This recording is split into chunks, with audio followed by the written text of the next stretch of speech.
Hey guys, this is Megan with 1000 Generation Farms. I am out here with Joseph by the John Deere 3010. We've had some people comment and ask different questions about it. If you've been following us for a while, you know that we have a John Deere 3010 LP, which is ran on propane, and then we also have a John Deere 3010 diesel. And so Joseph's gonna kind of just tell you some different features of it. Of course, you can look this stuff up online elsewhere, but since we had some people kind of intrigued or asking questions about the 3010, we're going to just kind of tell you and go through it. So won't you come farming with me?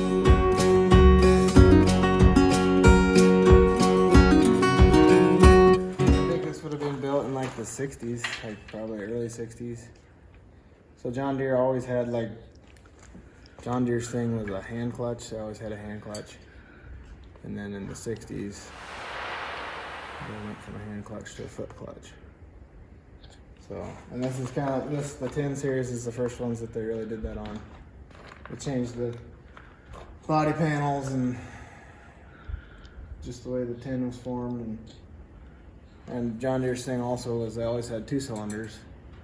That's why they call them, they have a distinct sound, kind of like a Harley, like pop, pop, pop, you know, that's what they call them a Johnny Popper. That's kind of the way those old tractors sound. And this is the first years that they went to the 4-cylinder, like an inline 4-cylinder and 6-cylinder, like with the 4010s and the 3010s. So like the 3010 was the smaller. I think they even had like a 2510 or 2010, 25, I don't know.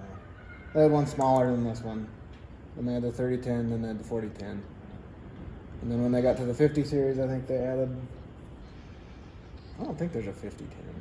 But when they got to the 20 series, like 3020, 4020, and they added like a 5020, that would be like their big tractor, whatever. This one,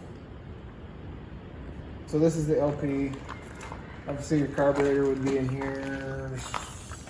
Yeah, around in here somewhere. Yeah. The being it's LP gas. There is not a carburetor. There is something called a evaporator. It's probably not the right word, but I don't know. Fuel tank's still up there. This is how you fill up your fuel. This will be your return. This is where you screw on to put propane, the liquid in. And then this is like your vapor return, which is like a bleeder. That's how you get the liquid to flow into the tank. So gas comes off the tank, liquid goes in. And you wanna, when you have too much gas in your tank, you have to relieve the pressure by letting that gas escape so that liquid can come in. Propane is under pressure or whatever. More than I know. And then, I think somebody asked about where the hydraulic pump is. Hydraulic pump is right up here, right under this plate. There is a, right in here, maybe I can shine a light on it. Your pump is driven off the front side of the crankshaft of your engine, and then it's put together with this coupler, and then that's what drives your hydraulic pump up here. So, Okay. This is a 4-cylinder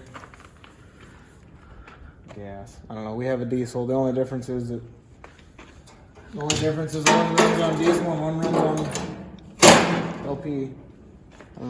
So do you use them for different things?